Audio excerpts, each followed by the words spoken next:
Favorite reason why you quit a job?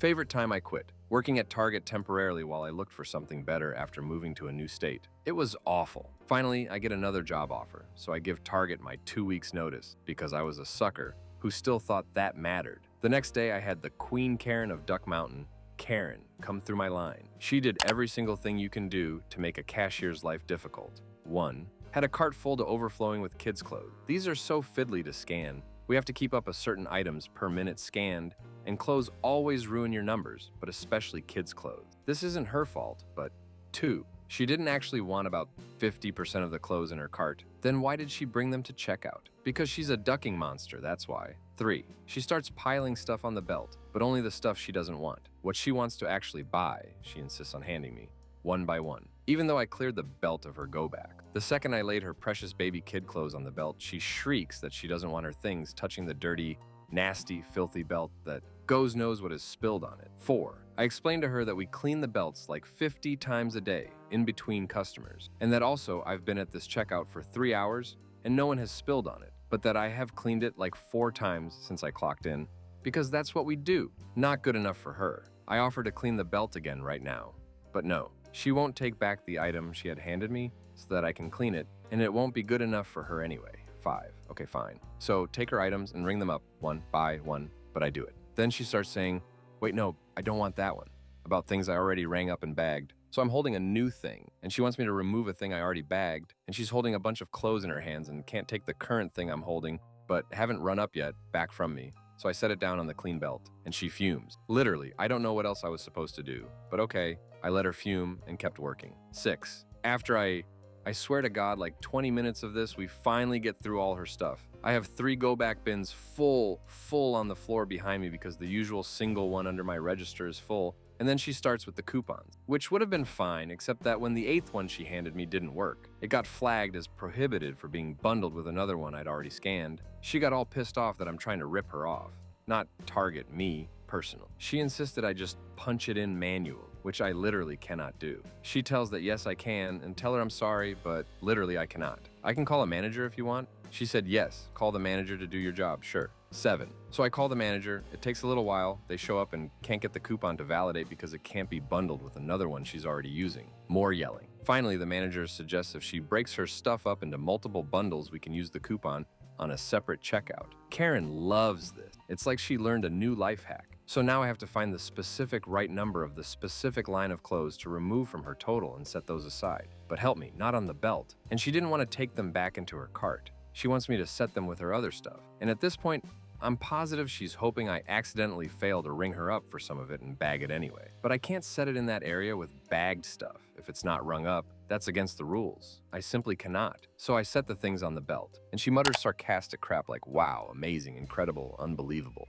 Reader, the entire time I'm being so nice and meek and accommodating, I'm trying so hard. 8. So finally, we're done. She bought like $300 plus of kids' clothes, which was a lot 20 years ago. I'm so relieved. I take my 15-minute break, I go back out to my register, sign in, and the manager comes by and flips my light off and says, come with me. I get walked to the manager's office and find out that Queen Karen of Duck Mountain Ducking complained to management about my bad attitude. What did I do that was so bad? Set her precious baby kid clothes on my clean-ass belt. Repeatedly. The manager says, look, we watched the video, and you did do it, even after she told you not to.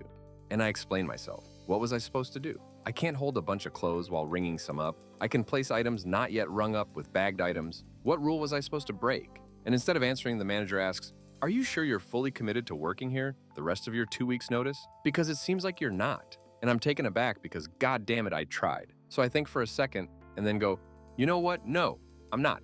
I'm out. I quit. And the manager goes, wait, if you don't work your notice, you won't ever be eligible for rehire, right? And I go, I'm not too worried about it. And they go, well, are you even going to finish your shift? And I say, nah, I'm good. Have a good day. A person making minimum wage can only take so much bullcrap. I'd had my limit. Story 2. In the late 80s, I worked at a local convenience store after high school and spent the majority of the time working 40 hours a week. Eventually, I ended up getting scheduled so that I covered weekends till closing, 1 a.m. There was an out-of-town sci-fi convention coming up, and I gave them 6 weeks notice that I am requesting that weekend off so I could attend. Monday of that week, new schedule shows up, and I'm still scheduled for that weekend to work. Promptly walked back to the manager, still seeing my request listed on the board, so I asked about it, and she said she could not find someone to fill in the closing schedule for the weekend. I said, "Great, now you need to find someone for the rest of my schedule." I quit. I handed in my badge and smock and walked out. Best convention ever. Story 3. I took a job in 2011 because it was the only one available because of the recession,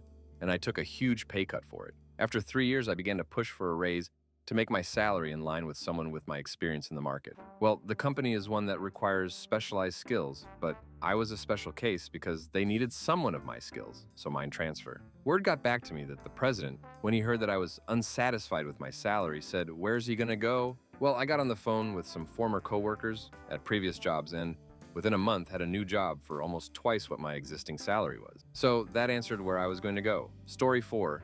I used to work for a nonprofit health insurance company. We got bought out by a for-profit conglomerate, and then they fired a duck ton of staff, to the point that utilization review people didn't have time to properly review authorization and appeal requests. This was during COVID.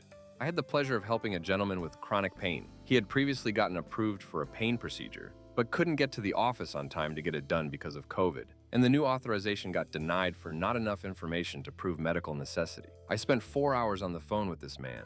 I had to keep him on the phone. Otherwise, I'd just get back-to-back calls with no time to follow up. I spent 4 hours going through every claim, looking up services related to his pain diagnosis. I went into the prescription claim system to pull his entire history for pain medication. Then I went into the authorization system to pull all of the previous medical records from the previously approved request. I put all this together and essentially spoon-fed and handheld the appeals team. 30 minutes later, the appeal gets bounced back to me, stating this is not a medical appeal, it's a pharmacy appeal. The dude looked at the RX info on top and didn't bother reviewing everything. I was livid. After my shift was over, I clocked out and called the guy from my personal phone to let him know what happened and gave him my contact info. The following day, I showed up, didn't clock in, and printed everything related to this guy's case, mailed it to him, and rage quit via email, no notice, letting them know I'd be continuing to help this customer get justice through our state agency. Then I helped this man win an external appeal with the state and file a complaint with the state attorney general. Story 5. I worked a job that absolutely destroyed my mental health.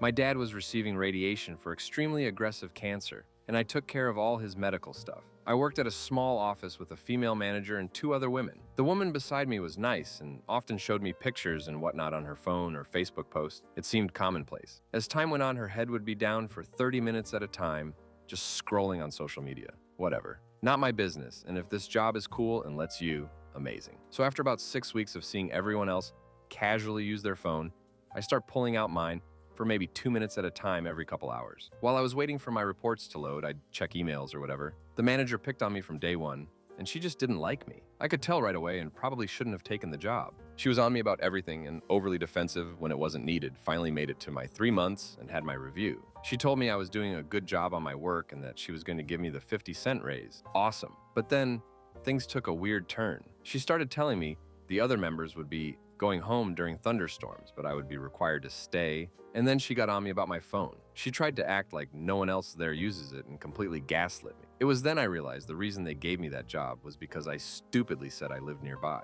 Their office moved and the women working there hated the long commute, so the manager promised she'd get someone local so they could leave or work from home. I have no issue with the fact these women's lives were being regarded, but the manager was horrible to me, berating me about my phone while also telling me I don't have UFH options of inclement weather option. So she said at one point, "And you know, this review means nothing. If at any point we don't like you, we will let you go." I felt this was uncalled for, so I reminded her it's the same for me, and at any point I can quit if I'm not happy. She got so angry. She couldn't stand that I wouldn't just crumble in front of her. Looking back, she was doing everything she could to bully me and break me. She screamed at me, literally yelled, told me to get out of her office. I was shaking. The other 2 obviously heard. No one would speak to me. It was awful. I knew if I quit in that time, they'd all surround my desk demanding I provide this, that, and this. I went on lunch and never went back. She even had the nerve to email me saying, "You left the office with no communication and we don't know where this file is." It was right there on the desk. She just wanted a response. I didn't reply.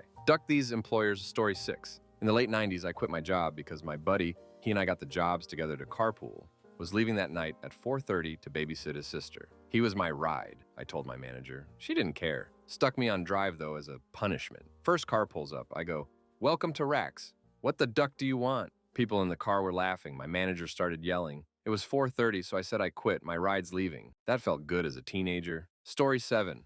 I had a weekend job years ago. That year, Christmas and New Year's Day fell on Saturday. On Christmas, I asked about holiday pay and was told, nope, sorry. Their policy was to only pay for the observed holiday, which was Friday. So the next Saturday, when I didn't show up for work, they called.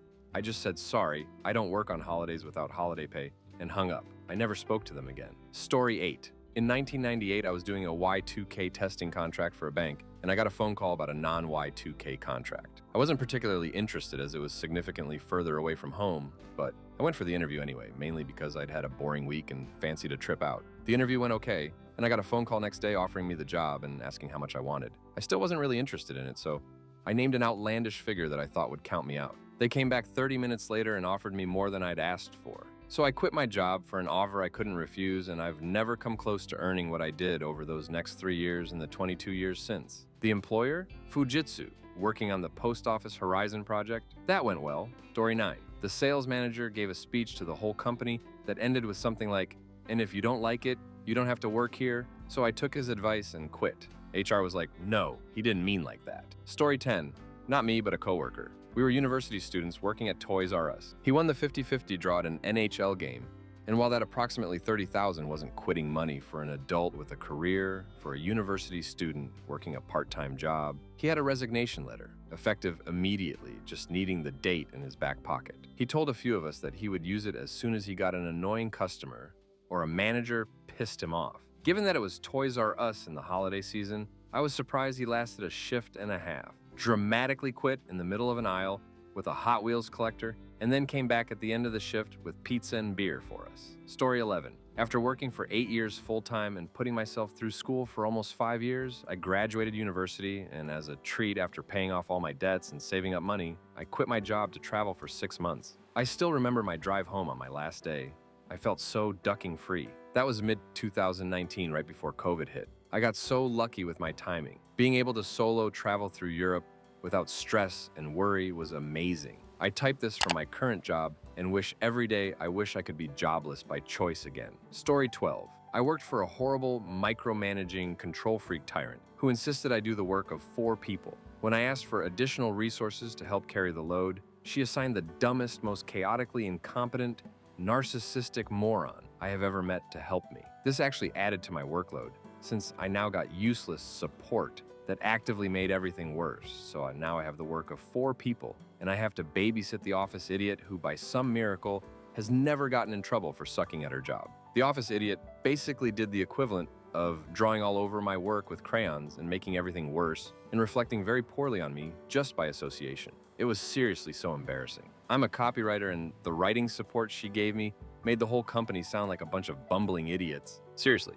Oh, and she threw in casually awful language in a document that would be read by ethnic minority clients. It was bad, and as the editor in charge, I would be deemed responsible for letting this happen. My horrible boss never once allowed me to reduce the volume of work, despite the business owners agreeing. If I went over her head to ask the owners what I should realistically prioritize since I was over capacity, she'd come back to me behind their backs and insist I do it all while forbidding me from clocking overtime. I tried to explain why the support she was sending me was actually bad for business, and she told me I should spend more time working instead of writing long negative emails, complaining about the very smart and competent office moron she so gallantly sent my way. Meanwhile, I was desperately looking to get a better job that didn't treat me this way. While I was interviewing and starting to receive offers, I figured it would only be a matter of weeks before I could rage quit and leave. So I purposely let a bunch of work pile up and didn't start it or tell anyone what I had going on. And the minute I signed my new contract, I quit without notice and forwarded about 10 assignments to my idiot coworker that she had no idea was coming. She only had 2 weeks to finish it all, which was impossible. I did it on purpose, and it was great, and I would absolutely do it again. Story 13. I had a part-time job. They made it clear that part-time workers couldn't be in the union. After working 3 weeks, I got my first paycheck. I see a $76 deduction for union dues. I was livid. The so-called union was a scam run by the company. The owner's son was the head of the union. The guy giving out the paychecks got upset that I was angry, so he told me I was fired. I remember turning back to him and saying, "Why did you think I still worked here?" I turned on my heel and walked out of the building, just furious. I can still remember the other people looking at me like I was crazy. Story 14, 2002. I was working at some Cajun fast food place in a mall food court in southern CA. I'd been working there for approximately a week and barely knew anything. Come in one day to an empty store except for the manager and a very irate line of customers. Where's everyone else? It's just you and me today.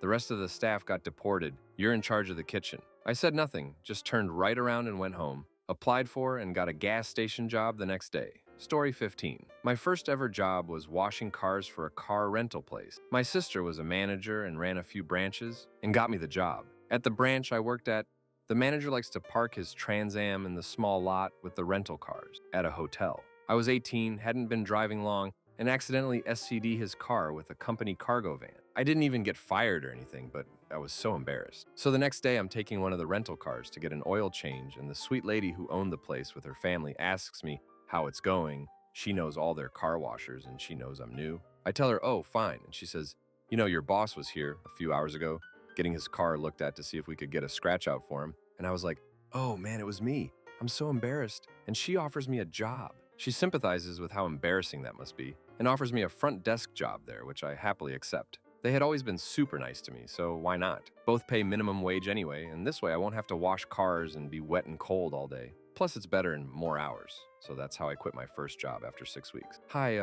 yeah, I need to put in my 2 weeks notice. I got another job offer. Manager was relieved, honestly. Story 16. The manager of a restaurant yelled at me for ordering food right before my shift was over, even though that's what I was trained to do if I wanted to take food home at the end of my shift. So the next day was a Friday shift, and I waited until a few minutes into my shift when it would be starting to get busy as well, and called and said I wasn't coming back. Story 17. I'm adopted, but I grew up knowing my birth family, and for a few years had a tradition of spending 2 weeks with various members of the family so I could get to know them. I got a job at a Panda Express, and in my interview I explained this and told them the dates I needed and informed them it was an absolute requirement, and if they couldn't accommodate it, then I'd continue looking for a job. They said no problem, put it on the calendar in front of me, and I started the next day. Should be mentioned that this was 6 months in advance. Every month on the day my vacation was supposed to start, I would remind the manager that it was exactly 5 months, 4 months, and so on. He'd assure me that I'd get the leave. Mind you, I wasn't being rude or obnoxious. He'd ask me to remind him monthly,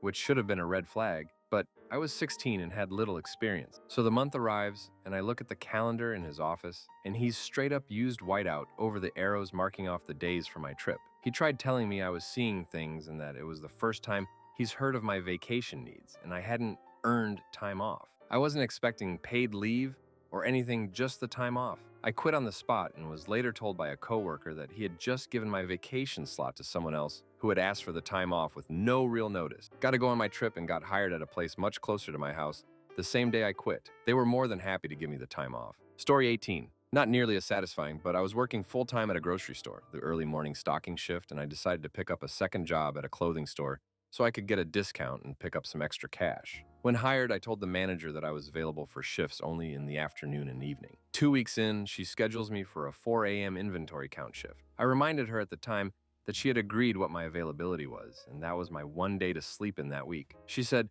I'm the manager, so I decide the schedule. That was right at the end of my shift, so I just left and didn't come back. She called 2 weeks later saying I still had a job if I wanted it, and I laughed so hard she just hung up and sent my ROE. Story 19. Was lifeguarding for 2 years and was a top-notch employee. I worked the early morning shifts that nobody wanted. In the afternoon, I had my whole wheel just fall off. I called my job to let them know I can't make it, and my manager's assistant answered. He let the manager know, and you can tell he felt uncomfortable.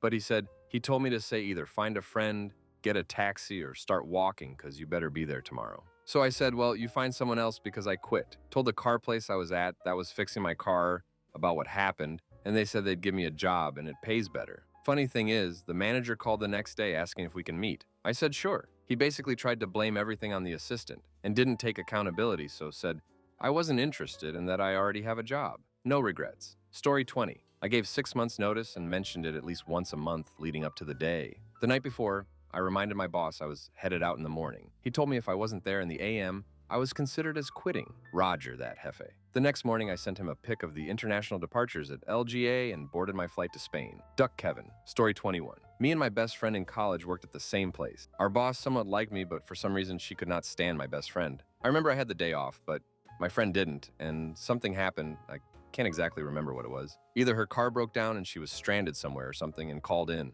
She sent me screenshots of how our boss responded to her, and it made me furious. It was so disrespectful and unprofessional that I waited until that night knowing I had to work the next day, to quit. The next day, we both hopped in my car and drove to Myrtle Beach for the weekend and spent all our money and were so broke the next few months, but it's a memory I'll cherish forever. Story 22. I had a part-time retail job in high school that I left when I started working full-time. About a year later, they were opening a new location and asked me to come back, so they had an experienced part-timer. I said sure, could use the extra cash for a while. A few weeks later, I discovered that one of the brand new part-timers was making more than me, several dollars more per hour. Called the owner and asked about it. She told me they could pay whoever, however much they wanted. New employee was her family member. I said you absolutely can, and I hope she knows how to close because I'm out, and left. New employee did not know how to close. Boss had to drive almost an hour to get there to do it. Story 23. Working as a clerk in an office and on my way to the copy room with 2 stacks of papers, I was intercepted by management and brought into the conference room to be told my position was being eliminated. I dropped both stacks of papers on the floor and said, I guess someone else can do this crap then. Story 24. Manager yelled at me, calling me incompetent and a waste in front of everyone on a Monday night shift when his wife was just about to give birth after a long string of similar incidents. I was trying to be tolerant because this was their first and he was extremely anxious about everything, but after that last one, after so many where he just lashed out and was horrible, I was done. He was scheduled off the next day and I was scheduled from 8 A to 8 P. And I went into the owner's office before my shift, turned in my letter of resignation and my keys, told the owner I quit, and handed the letter over. Essentially a list of every incident where my manager yelled and was beyond unprofessional. Owner looked at me, gave me some flack about leaving the team when I was most needed, told him the moment he let the manager behave that way without any accountability, he let down the team, and I walked out. I have never in my life since experienced that high again. However, it definitely gave me perspective and boundaries to not end up in an environment like that again. Story 25. I never had a favorite reason why I quit a job. Usually I do it because I'm miserable where I am and otherwise I like the job and just found something better. However, I do have a favorite way that I quit my job. The last job I had was so soul-crushing that I just reached a breaking point sometime around early November of last year. So I called a place I used to work and got my old job back. I was treated so crappy at the job I'd been working at by both my manager and these 2 girls who basically teamed up against me for my first day. So I just decided not to do anything for the rest of that month, outside of really basic stuff, and only for the people who were kind to me. Hell, I had pulled enough all-nighters and 18-hour days doing their bullcrap work for little pay that I still came out way ahead when it came to hours work.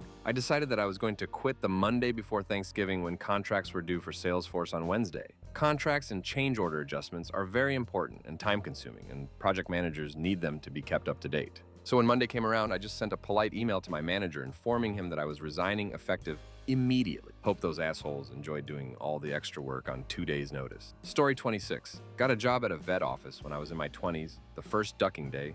First thing I had to do after putting on my smock was to hold a cat down while the vet euthanized. It was totally healthy and just killed it because she had been brought in a few times. My next task was to mail apology letters to all the pet owners that she'd put their pets down in the weeks past. I was pretty ducked up the rest of the day after starting the day like that. Well, when I got home, the vet called me and said, I don't think it's going to work out. Trade me your scrubs for your first and last paycheck. Thanks. I threw that crap in the garbage and blocked the number. Story 27 was close to my boss, her husband, and her kids. We often celebrated holidays together since we were friends before I was hired. Great job and worked there 3 years. Then, as her assistant, I start noticing she's being secretive. I start digging around and find out she's having an affair with a guy who is pulling some crazy crap in our industry to the point that the feds are investigating him. Complete ass of a guy. While her husband is smart, handsome, always gets home before her and makes dinner. Funny, the kind of guy most women would be happy to be married to. Her, she wants a bad guy. Anyway, she starts getting reckless, and she realizes I know about the affair. I tell her that not only is the guy a complete ass and very hated in our industry, but also that since I'm super close with her whole family, that I can't sit by and watch her destroy her marriage. She begged me to stay, not quit. She'd try and end the affair. After 2 weeks, I couldn't do it. To have to cover for her when her 8-year-old called the office asking where her mom was and saying dinner's almost ready, they set the dinner table super pretty for mom, etc. While she was having drinks with the ass,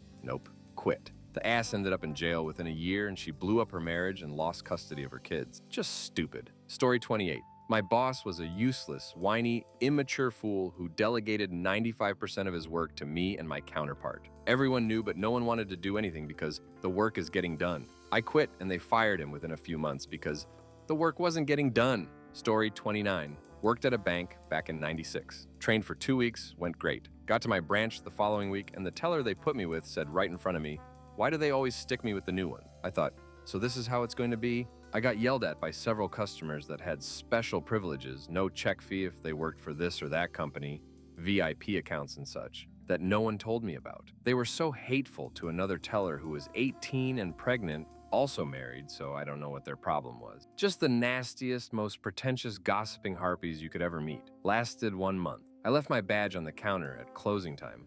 The evening I decided to quit. Didn't pick up their calls the next day. Deuces. This is Kareen. Story 30. I was 15 and a hostess at a Greek restaurant. There was so much illegal stuff going on there. So much money laundering, so much harassment. My eyes were wide as saucers. The waitresses were all on coke and were hardcore about where you sat tables. One Sunday morning I called in sick because I was just scared, and my boss told me I would never amount to anything but being barefoot and pregnant, and I quit. I'm quite successful and happy. Never had kids by choice, but it was quite a learning experience. Story 31. I picked up a job at Walmart over the summer 1 year to help pay for school. When classes started back up, I was committed to maintaining the job at Walmart, on top of my on-campus job and classes. However, the managers did not listen when I submitted my first hour's change request to go into effect a week or two before classes, so I could make sure everything was all set and schedules played nice before actual chaos kicked in. The schedule comes out and they've still got me working 40 hours despite requesting going down to 15. And they were scheduling me 6 a.m. to 8 a.m. to fit in hours before my classes. I talked with a manager and they basically said, "Oops, resubmit the hours change and we'll get it fixed." Next schedule comes out and sure enough, it has been fixed. They're still trying to schedule me 40 hours on top of my 20-hour school job and my 4 classes. Needless to say, I handed them my badge and said, "I can't take this, I'm out." Their response? "You know you won't be eligible for rehire for 6 months, right? In what universe am I ever gonna wanna come back? Let alone in 6 months? Story 32. I got a temp job at an Ethan Allen factory. Originally, I was gonna do touch-up corrections on stain. When I got there, I found out I was instead gonna be a stain wiper. Someone sprays furniture with a paint gun, and then a half dozen people have a couple minutes to wipe it off. I did this for 9 hours because they were also on OT through whole time. I'm in safety goggles, earplugs, and a smock. My shirt got ruined anyway. In close quarters, with a bunch of people who were doing this job for 20 years. The reason I left that day and never came back is because I knew this is my limit for how bad of a job I will accept. Story 33. In the early 2000s, I worked for a well-known underpants store, usually found in malls. After spending my summer months between my freshman and sophomore year of college, being harassed by my manager to lose 10 pounds because I was starting to look unattractive, my chance finally came. That fall, after fighting my manager for weeks to sign off on my availability request, I was scheduled to work over a biology lab that was part of my major, and I wasn't going to miss it. I couldn't find coverage, and when I opted to go to class instead of work, my manager called me while I was on break. She asked where I was, that the shift supervisor said I called out for class, but that wasn't an acceptable excuse to miss work. I could feel all reason within me snap. I was paying tens of thousands of dollars a year to go to these classes and earn a degree. Before I could stop, I said, "Well, I think it's a great excuse for someone who dreams of becoming more than a middle-aged panty pusher trying to recapture her high school years through the teenagers she manages." I was told not to come back, and if I had anything in my locker, they'd mail it to me. Guess I struck a nerve. Story 34. Back in '84, I was working as a catering assistant in Liverpool Street Station Cafe, British Rail as it was. I'd been there about a year. I wrote a resignation poem and handed it in. The reason given was the summer's coming. Story 35. I put in for my PTO and my idiot coworker, who was in charge of approving our PTO for that store for some odd reason, didn't approve it for the week I needed. It was a family reunion, and the dates were non-negotiable. PTO had to be taken during the summer at that job, so it was approved for dates 2 weeks before I needed. I put in my notice the day after my PTO started, and I left to go on my vacation when I was supposed to. That coworker later got fired for harassment of the subsequent female employee that was hired after I quit. Story 36. Management had been trying to get me to quit for years. This missed mid-2000s, small company. I was in sales and the top performer. Everyone I coached or trained became top performers. I'll spare you all the bull crap, but I let it slip to a manager that I'd be happy to quit once my 401k was fully vested. Within a week, they changed company policy. New vesting schedule put you at 100% vested at 3 years, 4 months. So I dutifully quit. Story 37. I quit because they didn't like the shoes I was wearing. At an office job where nobody came in, except the one person who apparently chose to rat on me. I was handed a write-up the next time I was in and walked out instead, in my comfy shoes. Story 38. Told them I was leaving after prom to drive cross-country with my best friend. They said no. I left, came back 2 weeks later, and asked me if they wanted me to start. They said yes. See you tomorrow, story 39, 1989, working at Ponderosa Steakhouse in Columbus as a dishwasher, 17 years old. I found out they hired a new guy with no experience making 25 cents per hour more than me. I'd been there 6 months. I told the manager they needed to bump me up to at least that rate within a week or I would quit. They didn't. I walked into his office at the beginning of my shift on a Friday night and asked if I got my raise. He said no, so I took off my uniform right there and dropped it on the floor. I said have fun washing the dishes and left. Story 40. I asked my boss for a raise. He said that he couldn't give me a raise since my job title hadn't changed. A week later, I received a job offer with a 50% pay bump. I gave my notice as soon as I had a confirmed offer. Story 41. Back in the 1990s, I moved to Florida and got hired as an office manager for a very small cleaning company. The owner was the worst bipedal skin sack of genetic material that I had met up to that time in my life. She had this habit of screwing most of the workers out of some of their pay. One way was by paying them hourly, but only for the actual time worked, and wouldn't pay for travel time between jobs was one way. Another way was by cutting them in-house checks, but did not withhold any taxes or FICA. Essentially paying them as though they were $1,099, but without actually issuing a $1,099 form. Granted, most of the workers were not very well financially educated, but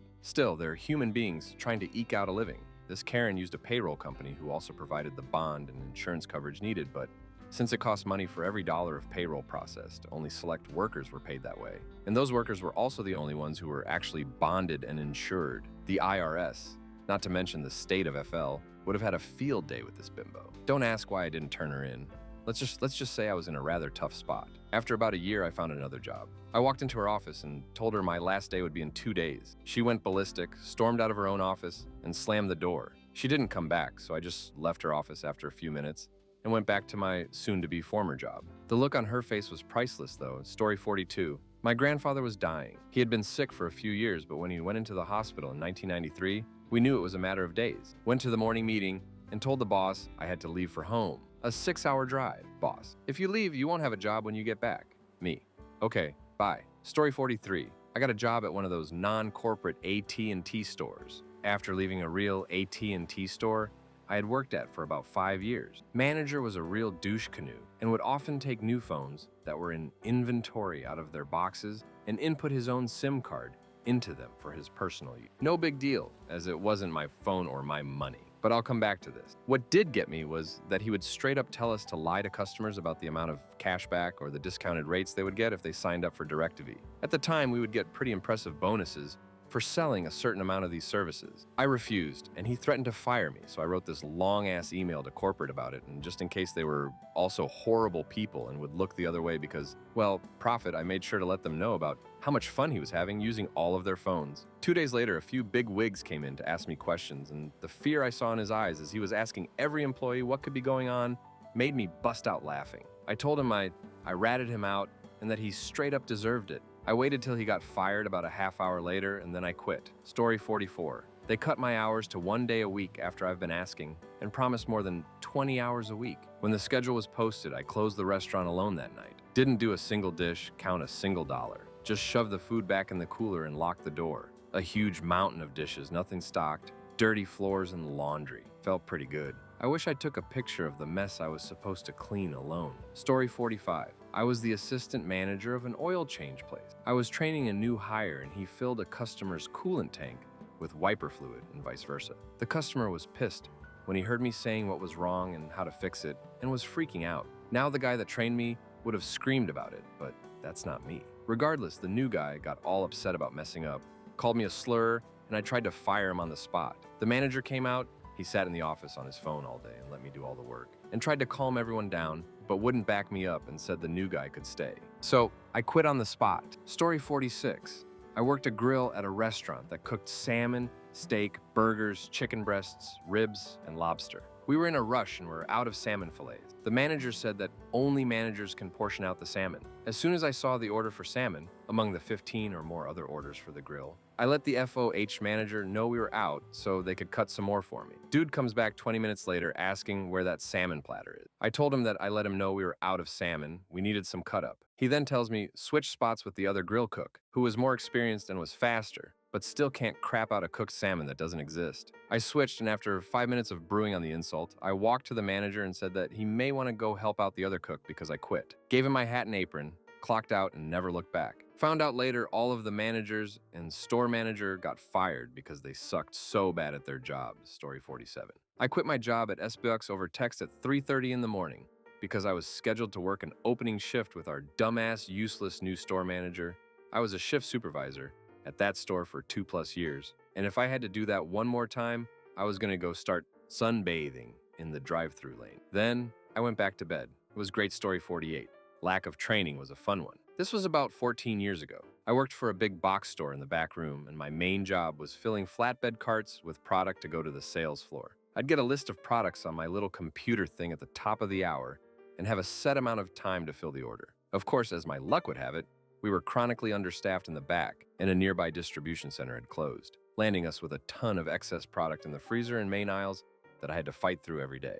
Often, I'd get stuck as the only backroom guy for my whole shift, and much of my time was spent swimming through extra product to find what I actually needed. Anyone who's been in the back room of stores like Walmart and Target know product boxes are stacked to the ceiling on large shelves, and many times you have to use a scissor lift to get up to a particular box. Well, to use said lift, you had to go through training and get certified. Something I was told I'd do, but management never got around to doing, despite my repeated reminders since it was critical to my job. Because they neglected that detail, I'd have to constantly ask floor supervisors to come help me, as I was unable to do it myself, and most times they were not quick about coming to help. So there were many times I missed deadline after deadline, simply because no one helped me. After a few weeks of deadlines missed repeatedly, and the reports stacking up on me, management called a meeting to reprimand me. Well, they were none too pleased when I told them I wasn't certified. Talk was made about finally getting me trained, but a week later, I was still not certified. Finally, the logistics manager got after me about it, and I gave him the same info. He immediately got my direct supervisor to train me,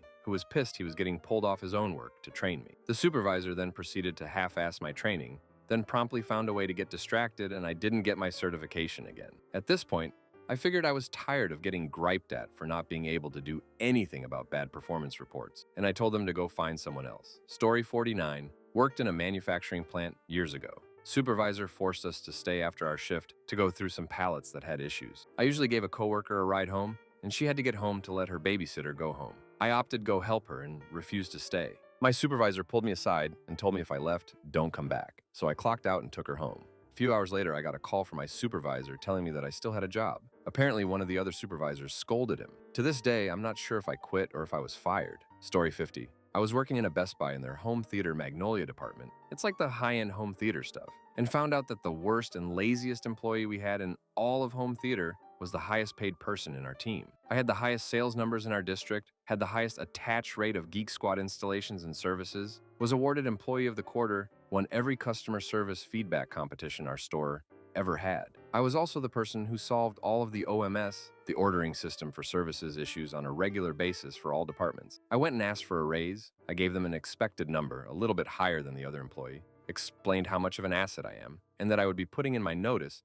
if I did not receive an appropriate raise. They offered me less than $1 raise, which put me at about a quarter underneath the bad employee. I put my notice in right then, which had me not available for Black Friday. This was probably 4 weeks before Black Friday, and found out from some coworkers who still worked there that they missed their numbers goals by about $1,000 that year. I enjoyed thinking about the bonuses that the management did not receive because they let me walk away just before Black Friday. There is absolutely no chance they would have missed those numbers if I still worked there. This was many years ago. I've done a great job now, not in retail, and realize that jobs like that, you're fighting people that don't care for pennies when you're earning the company tens of thousands of dollars on a regular basis, and it wasn't going to go anywhere anyway. But it's still satisfying to think about. Story 51. Grandpa called me the slur. I responded with a, "Duck, you old man," and walked 16 miles back home. I was a senior in HS, but no license at the time. He learned he wasn't too old to learn something new that day. Story 52. Play rehearsal. 1988. Hired on PT at one of those crafty discount home clothes places. Icky, pissed at the world middle management, tells me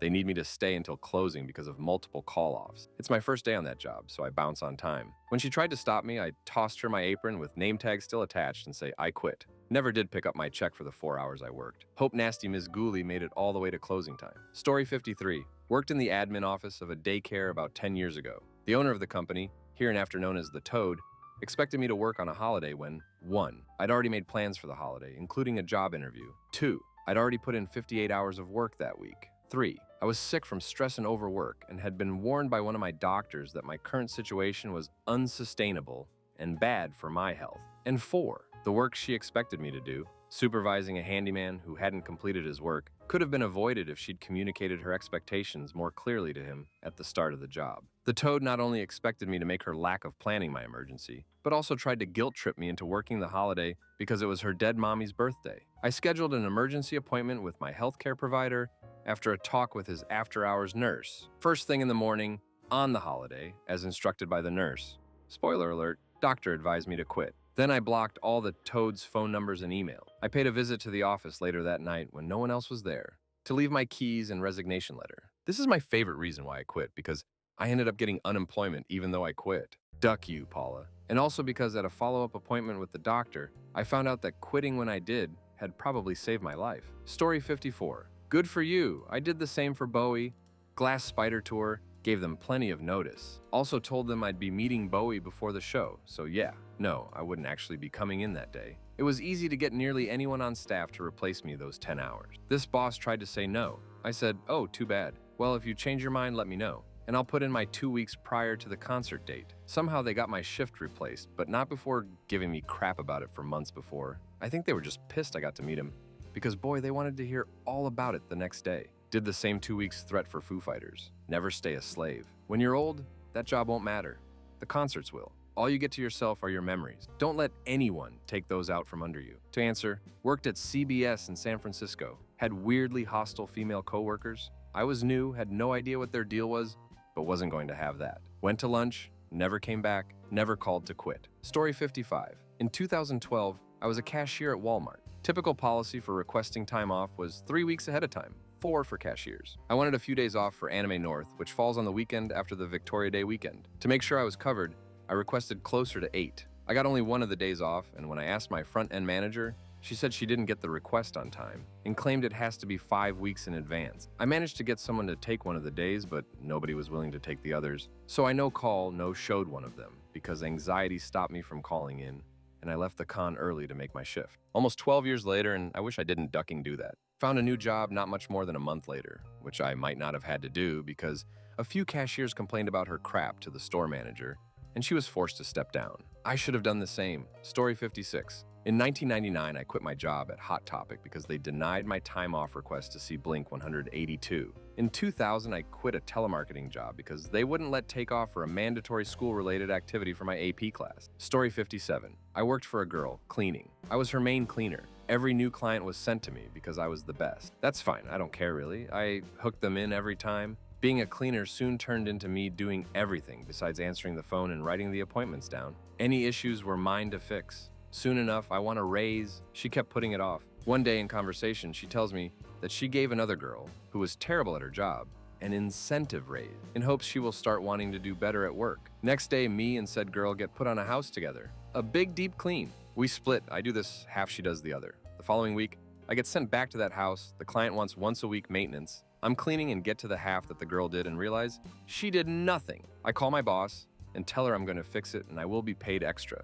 And I either want my raise or she can have my 2-week notice. She says we need to talk about it. I say no. Those are the options. She fired me on the spot. She didn't want me interacting with her clients before I left. No big deal. I quietly started my own business a week later, and because she had me doing everything, all her clients already had my number. I told none of them my situation. I planned to get my clients fair and square. Within 3 months, they all had found me on their own, and I've been successfully doing business on my own for 7 years now. Story 58. I work in the airline industry. My previous job was at a fairly small regional airline that flew 50-seat planes on behalf of a major airline partner. Wasn't getting along with my boss for various reasons, and I felt like he had been kind of pressuring me to find a new gig. So, after much effort on my part, I got hired by a major airline. I left my notice on his desk, and when I saw him later, he was smiling. I told him which airline I was going to, and he said, Major Airline Express, right? I told him no, the mainline carrier. Never have seen anyone's face fall so fast. I think he thought I was lying about getting on with them, but when I saw him at an industry conference a few years later,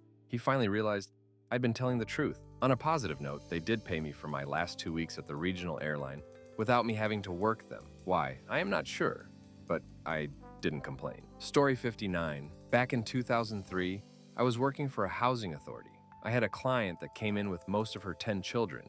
She was expecting another one. There were 8 different fathers, had nice clothes and hair and nails, but the kids were in diapers and t-shirts. She was receiving child support, IC, food stamps, and Section 8 paid for most of her rent. She was asking why she wouldn't be receiving more after her next child was born. It was because there was a cap on the number of children you received assistance for. She asked me what she can do to get more money. I opened up my cabinet and grabbed my purse, turned off my computer, and told her to close her legs and get a job. I walked to my supervisor's office and handed her my keys, told her I quit, couldn't do this anymore. I was young and judgmental, but I just couldn't deal with another case like that. I enrolled in college and never looked back. Story 60. I pooped for a whopping 8 minutes, and it was an issue with my coworkers. I retaliated with the fact I show up 10 minutes early with a 30-minute drive, but they show up 30 minutes late with a 5-minute drive.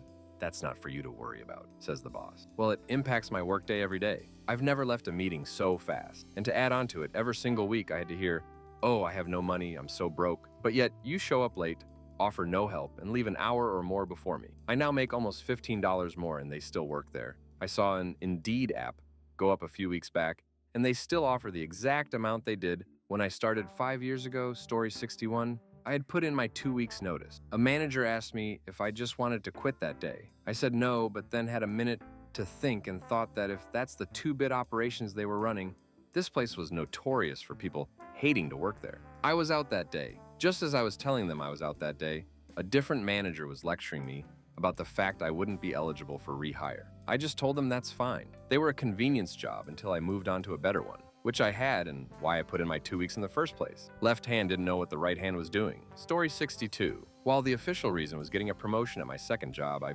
probably would have quit regardless when they announced extended hours in the restaurant, and I could feel it in my gut. These people were absolutely going to bully me into working those extra hours and cover for whoever backs out last minute or didn't show up at all. No extra pay, just extra guilt. And it was that moment I remembered thinking, I am done. Story 63. I quiet quit my most recent job just for the severance. Unsurprisingly, the CEO fired me without telling anybody else. Small team. 2 people actually thought I quit, so it took a solid week and a half to get paperwork in line. Joke's on them, as I've had about 7 figures in the pipeline that they won't know how to close. Story 64. Yep, those are good memories you have, because you didn't cave into your crap boss. Imagine if you had given in and worked, and now years later, would you have remembered the amazing time you had at work? Nope. Story 65. My first job out of high school was working in a call center, handling phone banking inquiries for mortgage holders. The company culture was miserable and had ludicrous rules. You were allowed 3 pictures on your desk and could and would get a written warning for having 4. People constantly daubed on each other for dumb crap.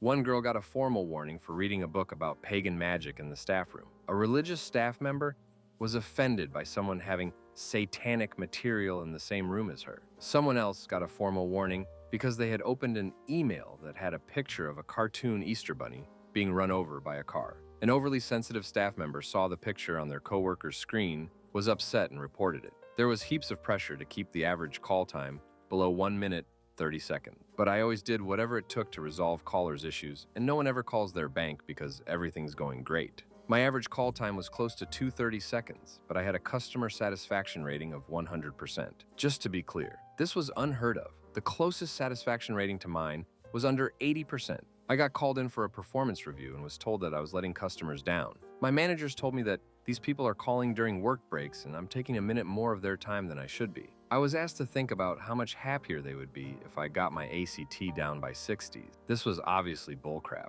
I'd had so many customers express their gratitude because they'd called 4 or 5 times and their problems hadn't been resolved. So I asked why the customer's disappointment wasn't reflected in their feedback. How did I achieve an unprecedented 100% customer satisfaction rating if they were so inconvenienced by spending an extra minute on the phone? I was so annoyed that I went to lunch early before deciding to just go home. My supervisor called an hour later to ask where I was. When I said I was home, she asked when I was coming back. I told her I wouldn't be, so she said she'd see me the following day. I was like, oh no, I won't ever be back. She was absolutely shocked and started telling me how unprofessional it was to walk off the job without telling anyone and to quit without providing notice. After being spoken to like a child for a few minutes, I said that this call time was unacceptably long and hung up on her. The smugness I felt still makes me warm and tingly. Story 66. Not really my leaving, but a favorite of the fate of the office thing. My mate and I worked telemarketing one summer while in college. It was only like 4 hours a night,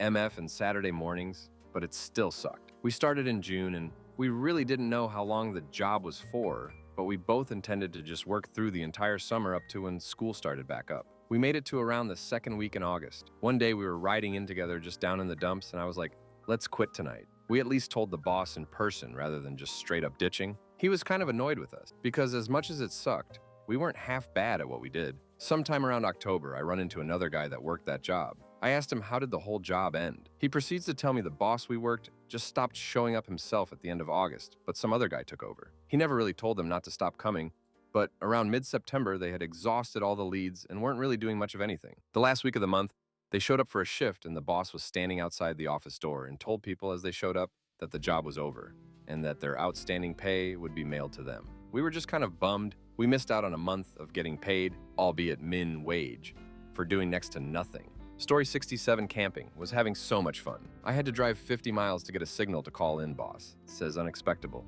I say, well, I quit, she says.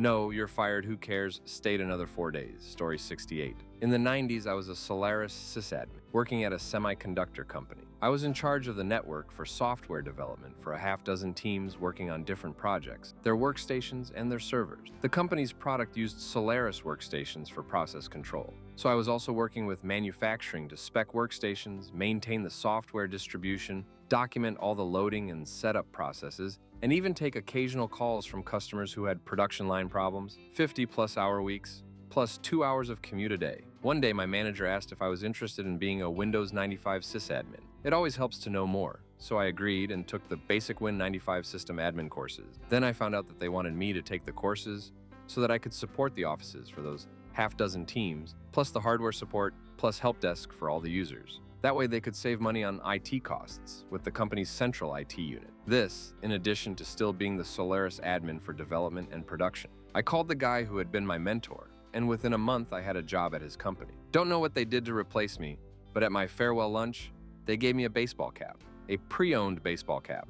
Never looked back. Story 69. I worked at the Magnolia Dining Facility on Keesler. We had dishwash rooms called Clippers, the East and West Clippers. It took 3 people to operate the machines. Well, this new guy was hired and we had our thing down. I would load into the baskets and push the dishes through the machine. Someone sprayed the gunk off and someone took the clean ones out. Well, this new guy went around bullying people out of their position. I decided I wasn't going to move, so this guy came up and started yelling at me. I refused still and asked him why he had to come in and be a disruptive little crap. He pulled a knife on me and I immediately moved and let him have it. I went and told the manager, and he looked at me and asked, "What do you think I'm going to do about it?" I walked out immediately and quit. I went through tech school in the Air Force a few years later, and I didn't recognize any of the longtime employees. Some had been working for the DFACs for a long time, like a decade or more. So I asked some of the new people if they knew some of the old people. Lo and behold, they told me that a few years ago, a few months after I left roughly, that the old manager and all of the workers were fired. Story 70.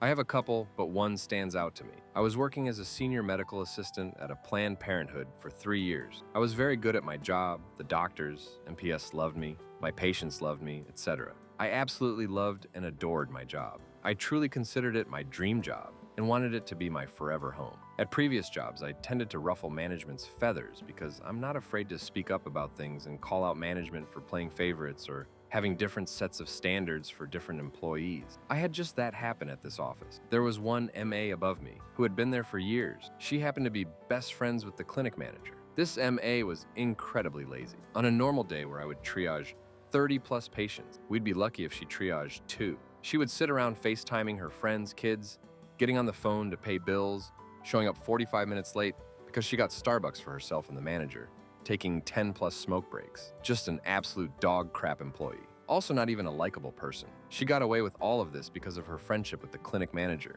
When we tried to go above the clinic manager, we received no help there either, as the regional supervisor was also friends with this MA and clinic manager. At the time, our office was budgeted for 6 MAs, but due to looming legislation, they enacted a hiring freeze. There were 3 MAs at my clinic, including myself, but really, there was only 2 MAs because we received no help. My coworker and I started to call her out during clinic meetings, as we were tired of getting ducked every shift. We would purposely hand her charts to force her into helping us with patients. If one of us called off, the other would really drown. The girl started to get pissed that we were putting heat on her to management and upper management. She then started to spread untrue rumors about us, lying about interactions with patients to try to get us in trouble. I was getting warnings from management about crap that never happened. I had enough. The regional manager was going to stop by that day, and I was going to lay out all of the issues and proof we had. Surprised, she got to the regional manager first and told her a bunch of lies. I wasn't even allowed to talk to the manager. She came and told me that, effective immediately, I was being moved to a different clinic. The clinic was 30 minutes farther away and had a different work schedule, which was the biggest issue.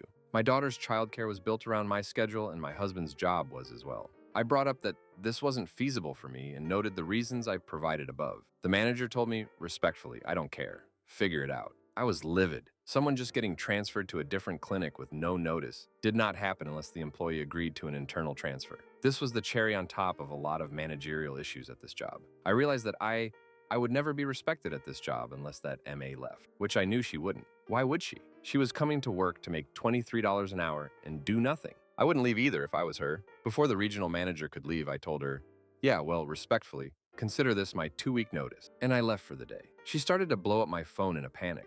I guess she just expected me to take it. It was the first time I quit a job with no backup plan. It was scary, but it ended up feeling so good and relieved a lot of stress. Just sucks that my favorite job was completely ruined by management. I have a friend who works at a different clinic, but still within the same region. That same girl is still there doing the same crap. Story 71. Well, the writing was on the wall for me anyway.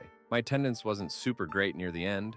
Medical crap, both physical and mental. More than that, I was using a bus route to get to work that was going to change up big time and make getting to, from work, challenging. All of this would have been reason enough to bow out. Only this clucking group of chickens really thought I was on my way out over a failed attempt to date a coworker. Not my finest hour, but she and I were on solid working terms still, despite my failed shot. Word of this got to me from a close friend during my 2 weeks, which until that point I had honestly intended to see through. That night I went home, washed my uniforms one last time, just to say I did, and went and turned in my whole kit. Badges, uniforms, the works. The poor wardrobe guy was confused, since I suppose they weren't expecting my crap back for another week. Told him, well, it's here now.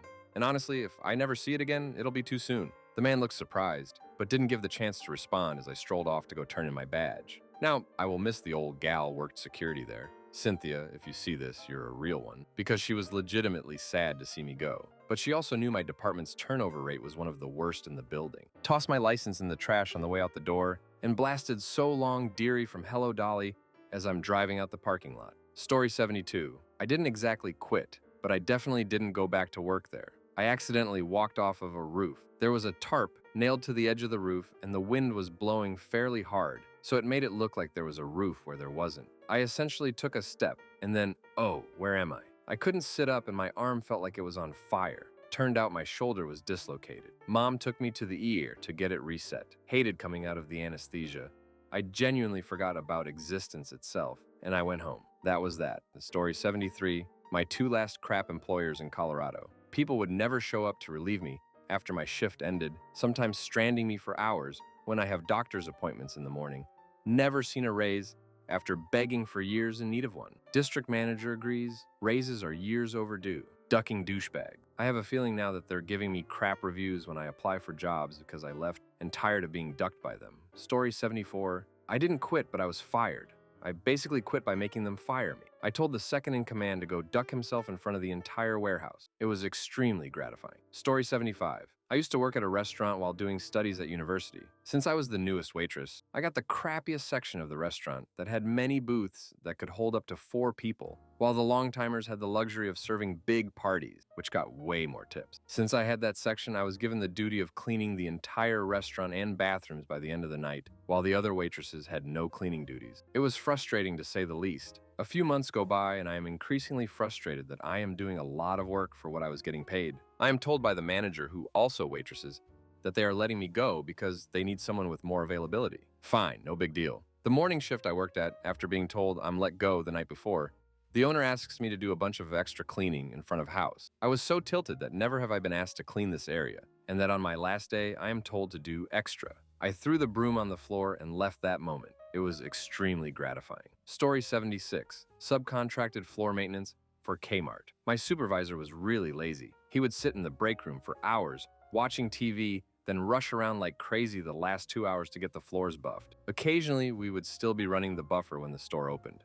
I didn't know it at the time, but his boss thought about giving me my own store at another location. So he told him to harass me while I was working to see how I would work under stress. I thought he was just being an idiot. After 3 nights of this, I told him to go to hell, and I marched out the fire exit. The only way out is we were locked in. The fire alarm goes off, and the fire department shows up with 3 fire trucks. I grabbed a snack from the 24-hour grocery store and sat in my car to watch the whole thing. Story 77. A guy who was a coworker, peer, became my boss. He showed himself to be a complete idiot. After a while, 2 situations taken to HR, a coworker chased away to another department, and any effort I made to transfer being blocked, I took a previous boss's offer to interview at his new employer's place. Not too long later, I put my 2-week notice so I could move out of state, making almost 50% more. Story 78. Sick of doing all the work in a tram environment. So slowed down to everyone else's pace, my boss asked me what my problem was. I said, I don't have one. Why, he repeated this, questioning me for about half hour.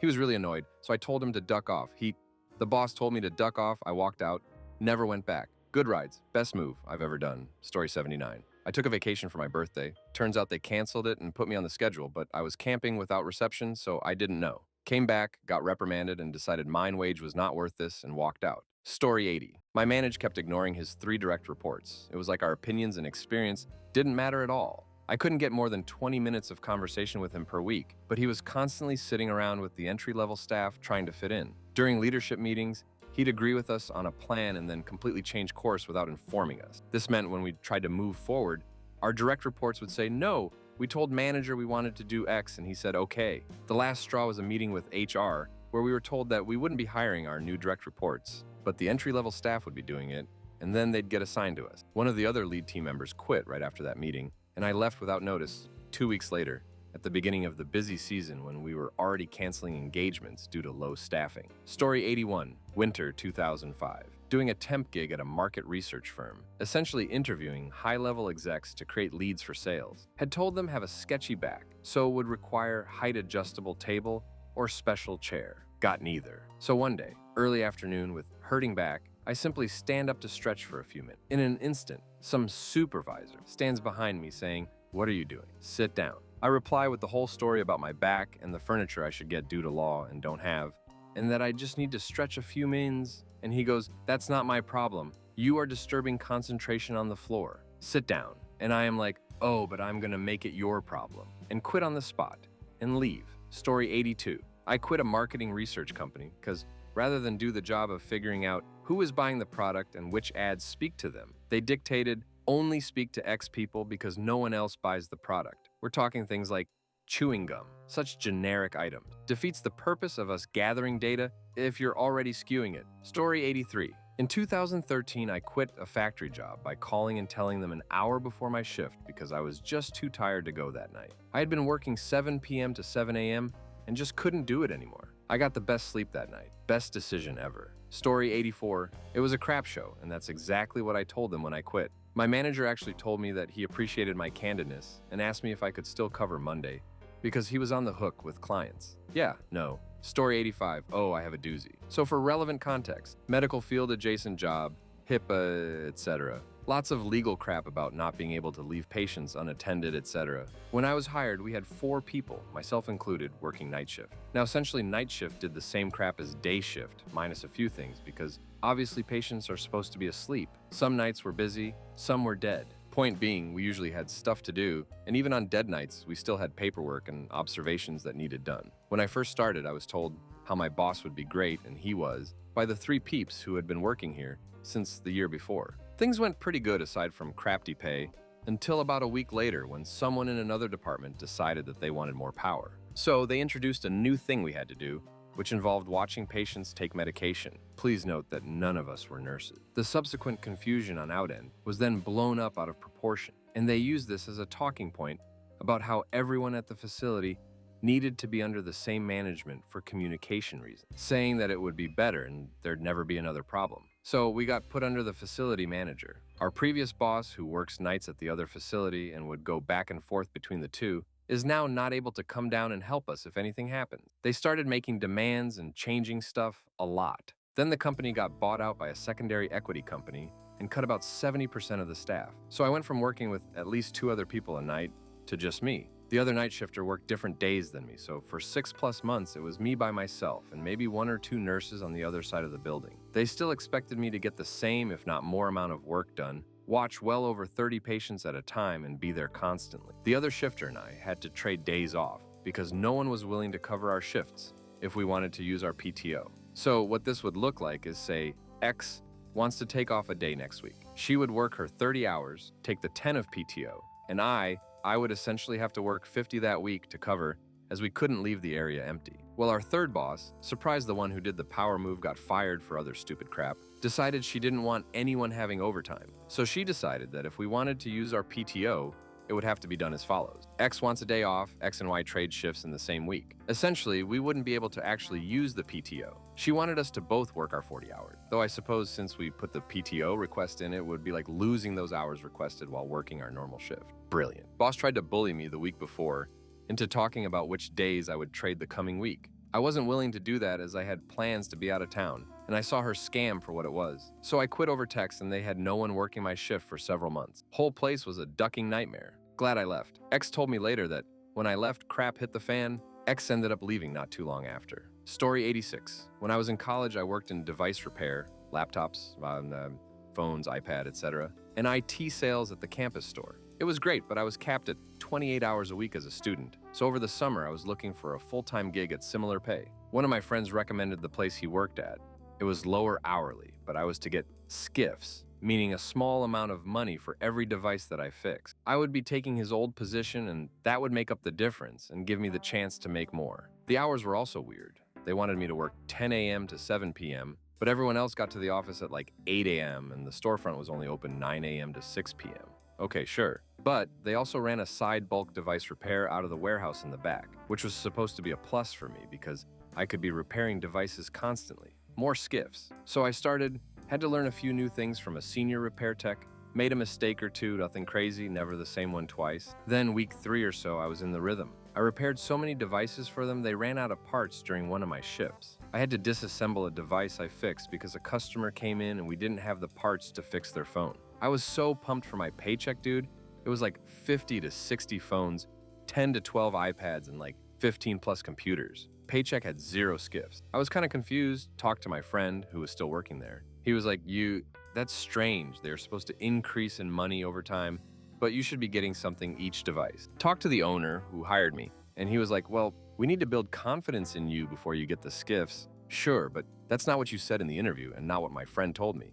And the whole point was to make more money. I was already pretty annoyed and the vibe was weird. Then my old job calls me up and one of the student managers, wherever you are, Adam, miss you, is like, hey, I got approved to work 40 hours the rest of the summer at the school store. They are auditing the store and revamping some things. I can get you approved for 40 if you want to come back. Done, gone. The new place had not posted the schedule for the next week, so I was only on the calendar for 2 more shifts. Said I would finish those, then not return. Those last 2 shifts were tense as duck because I just wasn't repairing additional devices anymore. I fixed what came in from customers, but why would I repair your bucket of 30 phones for you?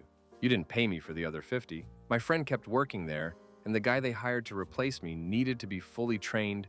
They gave him 8 a.m. to 5 p.m., which I had asked for week 2, and gave him a higher starting rate and actually paid his skiffs. No regrets. Story 87, worked with my sister for my first job at a fast food place. Had a coworker try to poison me. Nothing came of it. He spiked my soda with cleaning chemicals as a practical joke. Has a coworker assault me? Nothing came of it.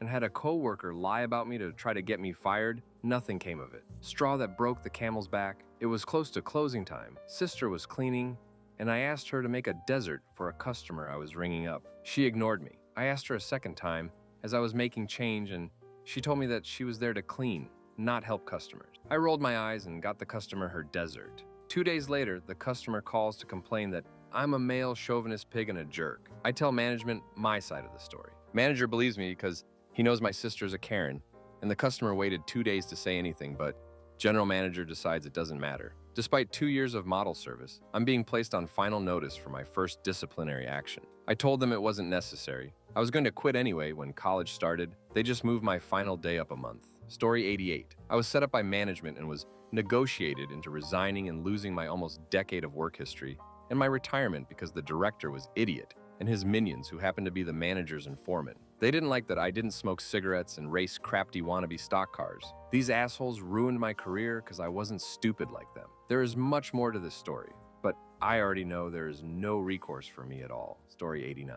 My boss scheduled me non-consecutive days off on a Monday and Wednesday. He had me working at a site that I hated working for Thursday to Sunday. My parents scheduled a flight for a holiday visit on Thursday. A competitor scheduled a hiring fair for that Monday. So I quit because I'd rather visit family than work. I gave my boss Tuesday, and it was the best shift I ever had at that company. Work is actually borderline tolerable when you don't care. Story 90. I liked my job, but when I was getting tested for cancer, my boss told me it was inconvenient to the schedule, gave my 2 weeks on the spot, collected 60 comp days overtime, 4 weeks vacation, and around 80 sick days. Took them 2 months to find a replacement, and the boss had to work the floor while juggling her regular duties. I wound up with a much higher paying job, sweet parting bonus, and not having cancer. Story 91. I worked at a call center doing surveys, did the training. Second full shift, I decided I'd had enough. Clocked out for my first paid break, took a long break. Clocked back in, and then walked out. Story 92. Back in 1994, I decided to go back to school as I received a grant to get a master's degree to become a special ed teacher. My direct supervisor had convinced others in our office that one of her primary tasks took a long time to complete, a fact I discovered one day when she was out and someone asked me if I could take care of it to get her the information she needed. She was genuinely shocked when I handed it to her 5 minutes later. I then understood how she had so much time to talk on the phone to her sister and friend. One thing my supervisor hated was when a member of our team was out and she had to cover them. There were 3 of us, and when one was out sick or for just a few days, she would just have the other 2 of us take care of it. But if it was longer than that, she had no choice but to help out, which meant she would have to spend most of the day running around the office. The sheer terror of the deer-caught-in-the-headlights look on her face when I handed her my letter of resignation was priceless. She knew it meant at least 2 months of covering my responsibilities. Her jumping out of her chair to bring the letter to our boss was literally the fastest I'd ever seen her move. Our boss could not have been more gracious and supportive of my decision to go back to school. She knew it was inevitable and thought it was a perfect opportunity for me. My supervisor, on the other hand, was miserable. It was really fun to watch her plotting during the last 2 weeks I was there. Story 93, photography and photo processing shop. I was hired, and before my start date, the owner-manager and his wife came to my current job, retail, and just walked around, but stayed close to where I was behind the counter, perched on my stool. Finally, the man and his wife approached me and said in a kind of crafty way, "Don't you know better than to sit down on the job?" I replied, "The owner of this store put the stool here for everyone to sit on when no customer needs ringing or needs help on our tiny sales floor." He grunts and leaves. Cut to my first day of work. I have not at this point given notice at my old job because I already don't feel good about this one. And the owner tells me his wife said he should have told me to get my ducking ass up. He says this while showing me around. He points to a locked drawer and says that is where he keeps his special stash of intimate photos of customers. Chuckling, he says they of course have no idea I keep them. They trust me not to. These are the kinds of photos they can't take somewhere like Walgreens or CVS. I said I forgot something in my car and then left. Story 94. In the 90s, I was a teenager and worked for an eye doctor office owned by a chain. My mom was the practice manager. New doctor took over the practice, came in one day and fired my mom out of the blue. I was there when this happened. I didn't know what to do. Mom left humiliated. A few minutes later, as I'm still processing what happened, this asshole comes and tells me some BS like how mature it was of me to stay. That was what I needed to hear. I walked out immediately and went home to support my mom. I struggled with authority because so it took a lot of courage for me, but it was liberating, and I knew it was the right thing to do. Also, we were not well off financially, so it was scary to think of losing both incomes at once. Story 95. Nothing too eventful, but I just met a guy at a bar who invited me to go to the Keys with him and his friends for his birthday. I knew I wouldn't get the time off, so I just told my job I wasn't coming back. That guy is now my husband. Story 96. I worked for a fancy chocolate factory for a week. They didn't offer me a single piece of chocolate in that time, so on the following Monday I called the call-out voicemail number and quit. It just seemed mean. Very costly chocolate, but I think new staff should be given a small assortment. Story 97. My role was funded by a rich and petty millionaire who would randomly withhold their contributions if you did something they didn't like. As soon as I saw that happening, I made plans to get out. Story 98. I got hired at one place in part due to my experience as a certified first aid instructor for the Red Cross. My first day I'm late since I was the first responder to an accident that happened right in front of the entrance to work. Long story short, I helped save a man's life by convincing him to let EMTs look at him and then get transported to the hospital. My new boss didn't believe me, despite him driving right by it, and me showing him a copy of the police and EMT paperwork. A few days later, the guy calls from the hospital thanking me, and I got my boss to speak with him. My asshole boss didn't even say a word to me afterwards. I quickly discovered the boss was the worst kind of yuppie prick imaginable. His dad founded the business, and all of the people there told me he was an awesome person to work for. Sadly, he died a few years before I was hired. The son took over and had been running the place into the ground ever since. I got my first paycheck and noticed a big pay discrepancy and told them about it. My boss told me I was on probation for 60 days and I didn't get the rate I was promised until I passed it. This was never in any paperwork or ever mentioned during the hiring process, and thus was illegal. I told him if it wasn't corrected in my next check, with the back pay I was owed, then consider this my notice. Next check comes, and it wasn't fixed, so I told them bye, I quit. Jackass boss tried to tell me it was illegal to quit without a notice. I told him that no, it wasn't, and besides, I'd given him one 2 weeks ago. He backtracked pretty hard and tried to get me to stay since he was short-handed. They had contracts due that they were close to not being able to meet, and it would cost them some hefty penalties for being late. He offered to fix my pay right then and there, and I told him it was too late. He had the chance 2 weeks ago and refused to do it. I walked while he was cussing me out, throwing a temper tantrum. What he didn't know was that I had also logged all kinds of major OSHA violations, taken detailed notes, and even took photos. I also filed a complaint with the State Labor Board for my pay issues and on behalf of my former workmates who he was screwing over as well. I found out he was forcing them to work on separate private projects on the weekends. Not only was he not giving them OT as required, most were working several weeks in a row without any days off.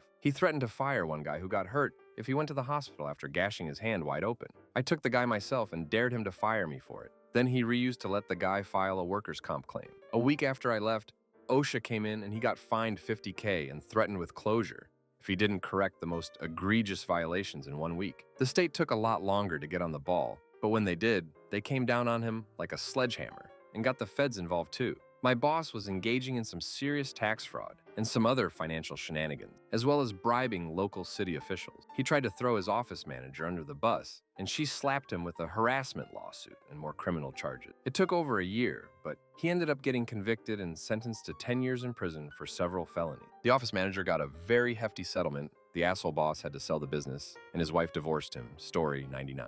I was working as a bagger in a grocery store while attending college. On December 1st, I filled out an availability form, basically a calendar saying which days I'm available to work. The only rule written on these forms is that we had to be available all day on Saturdays. I was planning to go to my parents for the holidays, so between December 23rd and January 3rd, I only made myself available on the Saturday between Christmas and New Year's, which was the 29th. I give the paper to my supervisor, she doesn't say anything about it, and I go back to work. Never hear a single word about it. Assume it's fine and make my holiday plans with the family. Fast forward to December 21st, 2 days before I plan to leave. I go to the store to buy some food for the last couple days before I leave and peek into the employee area to check the schedule for the holiday period, to see if I had to come back to town on the 29th, and I see myself scheduled for the 23rd, 24th, 26th, and 28th. I take the schedule off the board and go to the supervisor, telling her I'm not available those days and that I gave her the availabilities form 3 weeks ago. She says the manager would call me back. I go home, put the groceries away,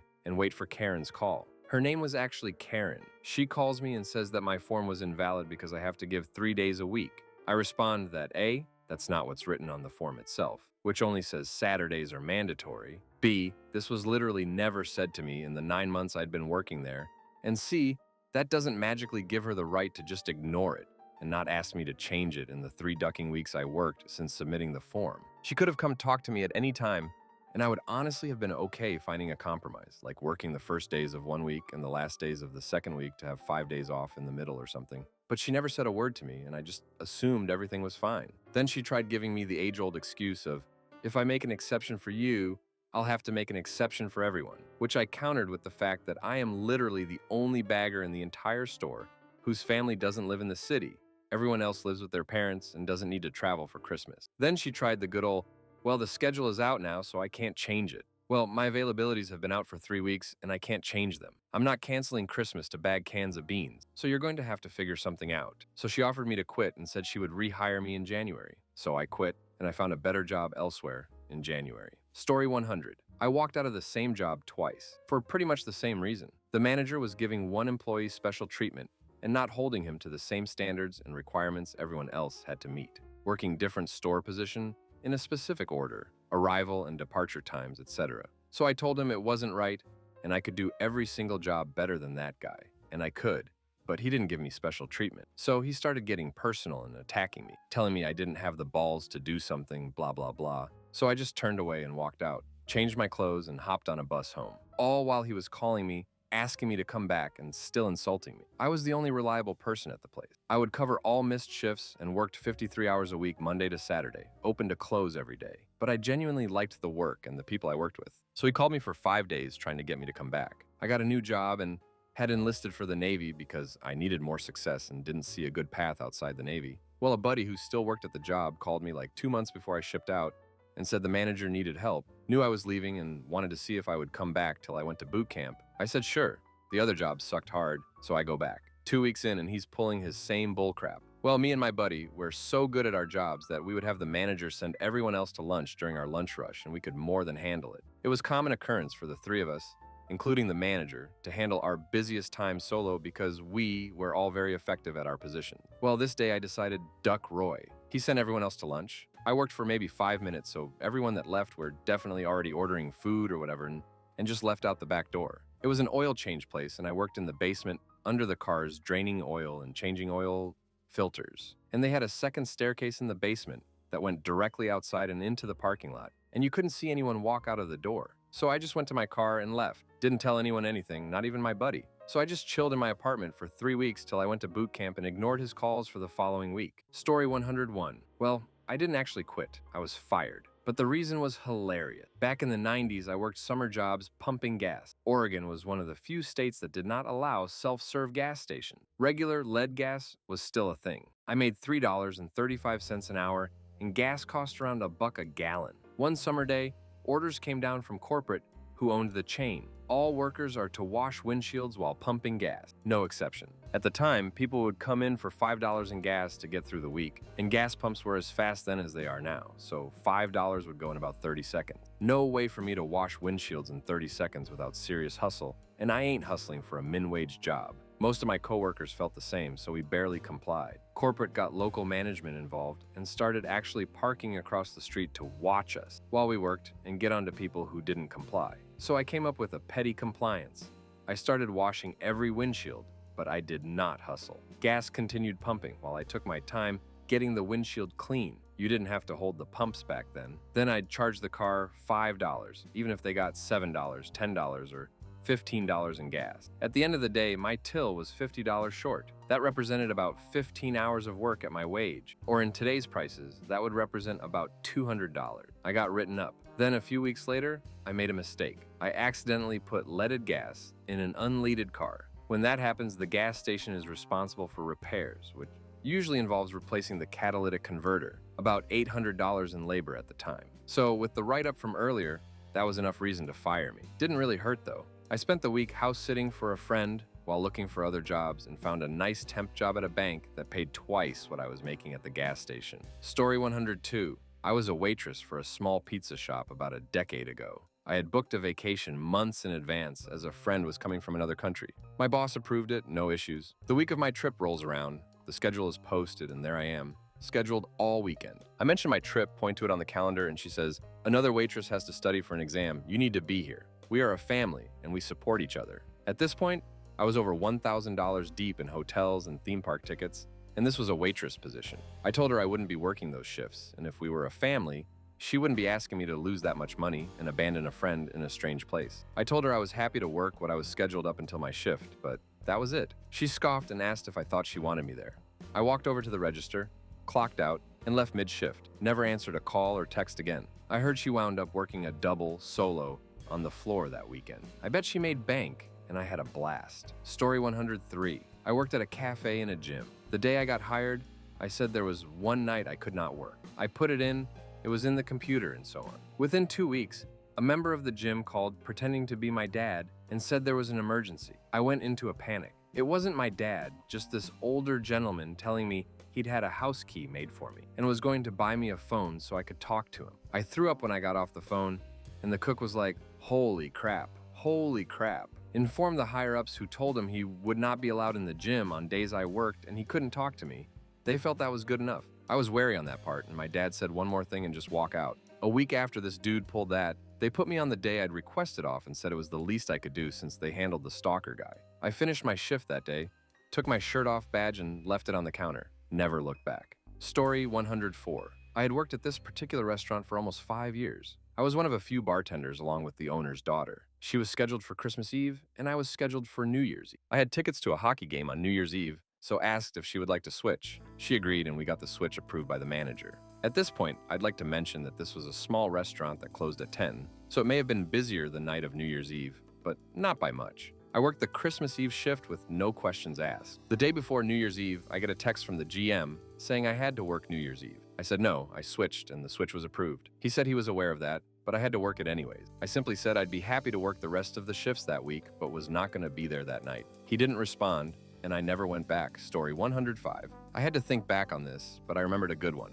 I have a twin brother, and when we turned 16, I got my license immediately. He couldn't because he basically failed most of his classes sophomore year and had to finish summer school before he was able to get it. So we both got a job at McDonald's. It was fine, not great, but not terrible. We were getting a brand new Boston Market up the street. So my brother, a good friend, and I got new jobs there. We all hated it. The managers were all assholes, and we were slackers and hated authority figures anyway. So we got jobs at the local grocery store with another friend. We didn't feel like working there anymore, so we just wrote a post-it note and put it on the schedule saying we quit after our shift. The Karen manager called, saying it was unprofessional and this and that. Like, ma'am, we're 17 and don't care at all. It was great. Story 106. I migrated to Argentina in 2016. One of my first jobs was in a BBQ restaurant, very popular here. I worked hard, and the owner once told me he treated Venezuelans the same way he would treat nationals, just to pay everyone except me the mid-year bonus, which is law enforced, but he wasn't obligated to since I worked without documents. The next Saturday, I went normally to my shift, and when it ended, I waved him goodbye.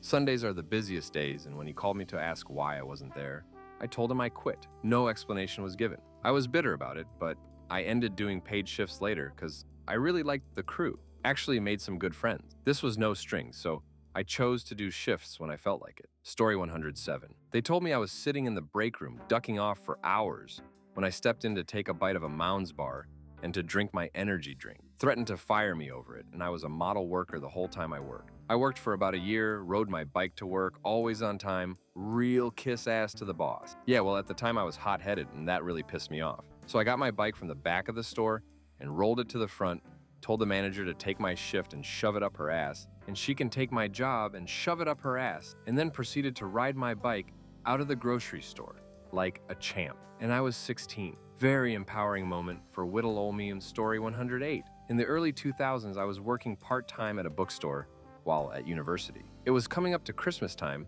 and my mother wanted to pay for my plane ticket home to see them for 2 weeks over the holidays. The bookstore was in the process of hiring temporary staff for the holidays, so I told my boss that I will be traveling out of town and it would be a good idea to hire another temporary worker. They replied saying absolutely not, and that I will only have the 25th and 26th off as they are the holidays. So I said, well, my family is more important to me, so consider this my 2-week notice. Guess they had to hire that extra person after all. Story 109. Worked at Walgreens for a few years, single mom, going to school part-time. Had an amazing store manager who scheduled me around mine and my kids' schools. They brought in a new manager who was an idiot and forced me to change to the regular schedule. The week before my new schedule would start, and I'm scrambling to find childcare, I get a letter from my school offering full-time scholarships that will cover all living expenses above the kids' child support. I didn't tell that part to the idiot. I just told him I was quitting because he changed my schedule. He completely freaked out. Felt so good. Story 110, 1990 or 91. Minimum wage went up, so now new hires were making as much as I was as a high school kid.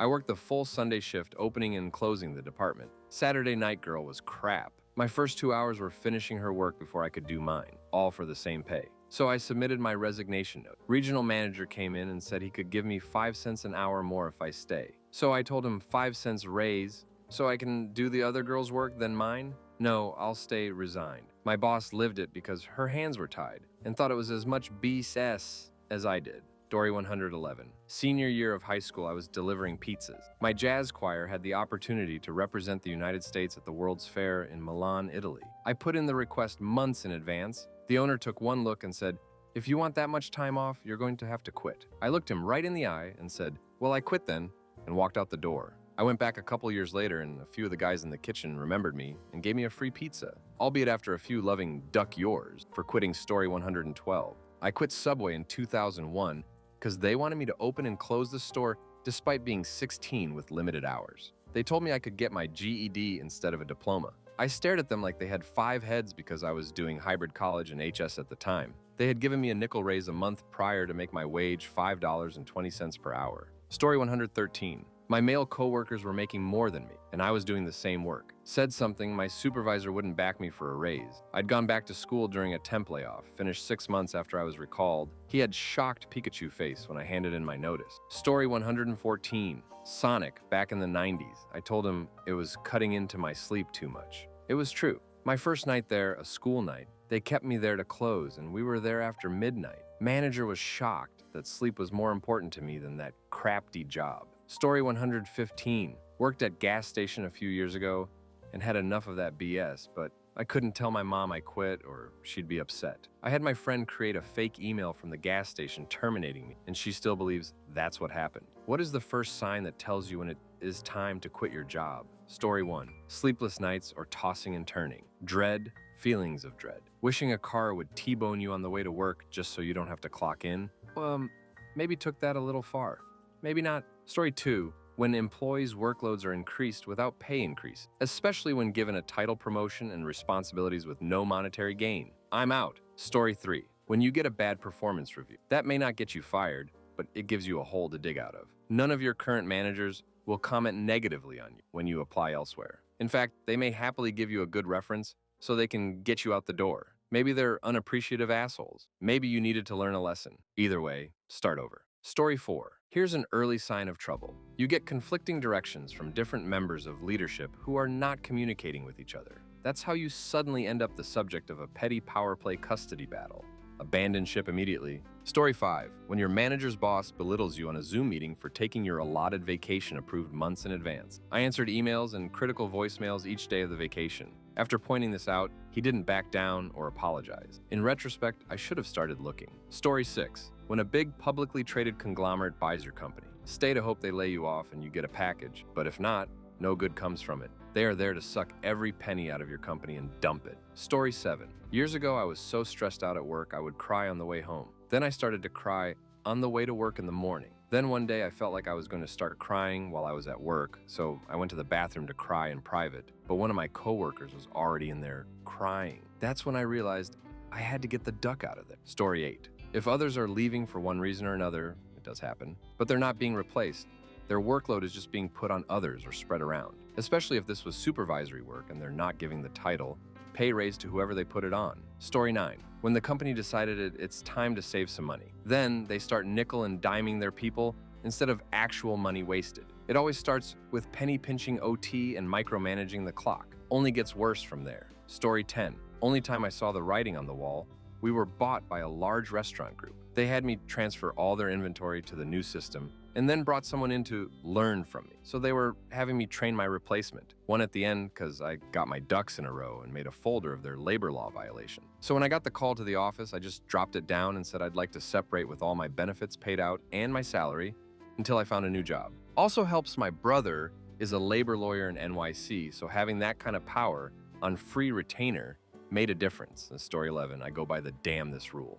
If I open my eyes in the morning and the first thing I think is, damn this job, I'm making practical steps to get out of there. Story 12, being unchallenged after speaking up to that and being highly successful in one's role. This is why it's so important to stay in a place of newness. Keep interviewing after 1 year on the job. Check your value on the street religiously. Story 13, when you've barely been sleeping because your wife got flipped upside down by a swing dancer at a wedding and it really bothered you, then your neighbor you've been arguing with over a property line lets a pig with a Richard Nixon mask in through your doggy door, and since you haven't been sleeping, for 50 seconds you thought it was a monster and you're about to get eaten. And your first reaction is that at least you won't have to go to work tomorrow. Story 14, when your leadership is being openly deceitful. Bonus points when you start realizing they are too stupid to know how transparent they are when lying. Story 15, our HR director told me he notes who backs into their parking spaces because they are thinking about going home even before they get here, and he thinks they are problem employees. I told him I back in and was going to explain it's because I get there early, when the lot is mostly empty and can take the time to back in without feeling rushed. But all I had time to say was, I back in, and he snarkily interrupted with, yes, I know. That's when I decided I needed a new job. Story 16, when it starts to affect your mental health really bad. In 2 of my previous jobs, I wanted to throw up every single morning because of the anxiety. I'd get home and I'd be full of dread at needing to do it again. In my most recent ex-job, there were several points I was one bad word away from throwing something at my managers and walking out, and I'm not someone with anger issues. I was just being treated horrendously, and I was balancing right on the very edge most shifts when I was with them. I even considered quitting on the spot and moving back in with my abusive parents. I just wanted out. It was bad. Story 17. 1. You try to find any reason for not going. I'm out of toilet paper. I need the day off to buy some. 2. You use all of your vacation, sick to days as soon as they come in. 3. You'd rather chew glass, play in traffic, or drink battery acid rather than go. Story 18. When they used to have office snacks and drinks, but those are now a thing of the past. The Christmas party goes from an all-out party to drinks in the office to postponed indefinitely. When promotions and raises are halted indefinitely. When people you see as top talent leave one after the other. The CEO or any SLT start to micromanage. Can't pick a direction to take the company,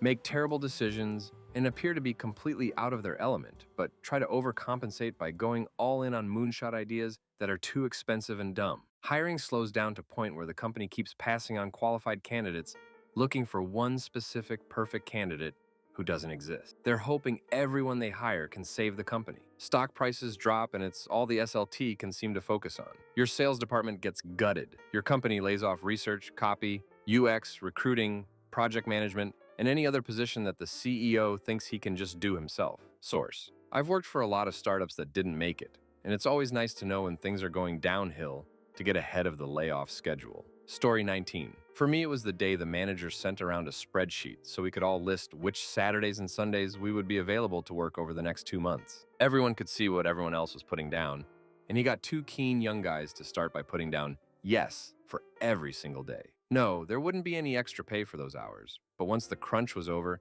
then we could take some extra time off to make up the difference, he promised. This was a lie, of course. I put down no for every single day and began a job hunt immediately. I put in my notice a few weeks later. Story 20. When you're so stressed outside of work, it slowly turns you into an alcoholic. Your partner is being affected and you hate waking up in the morning. Source.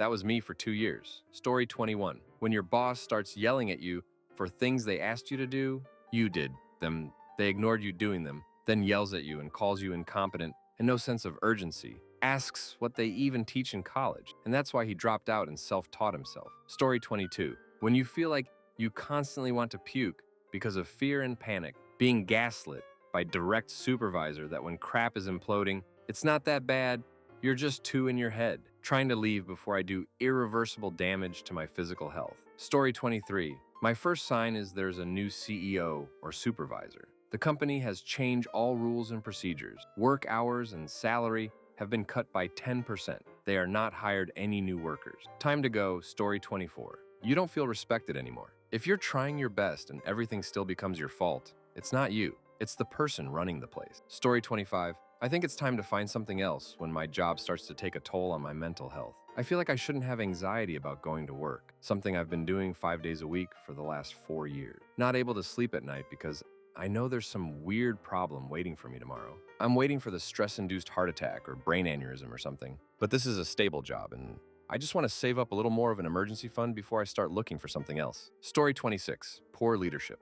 Unruly coworkers. Corporate mentality. I've never worked an office job, so I avoid a lot of toxic work environments, but I left my last job at the start of the pandemic, largely due to the fact that my bosses were too enamored with the ass-kissing mentality and did not spend enough time managing their workers. Young me would have put up with a lot of crap from these kinds of workplaces, but older me knows better. Story 27. Akin to panic attacks and feeling sick, crying when you wake up in the morning. One job I had, I would cry pretty much every morning when I woke up and to get ready, and when I drove in. It also affected my mental health and amped up my depression. When I got home, all I would do was sleep. I was also considered on call most of the time. I would dread every time my phone would ring because it was probably my work needing me to come in. Luckily, with my SO's support, I was able to leave and got a way better job. It's got stressful moments, but it's definitely not as bad as that one. Story 28. When it negatively impacts your physical and mental health. At my last job, I was so stressed and anxious I cried during lunch, and both eczema and psoriasis were triggered after being dormant for years. Story 29.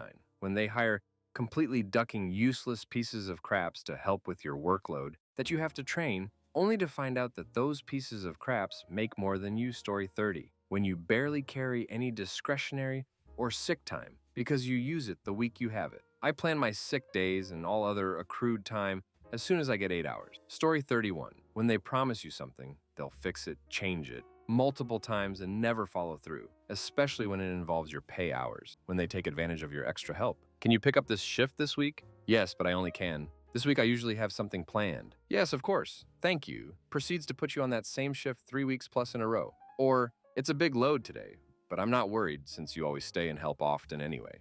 I can't stay today. Okay, not a problem.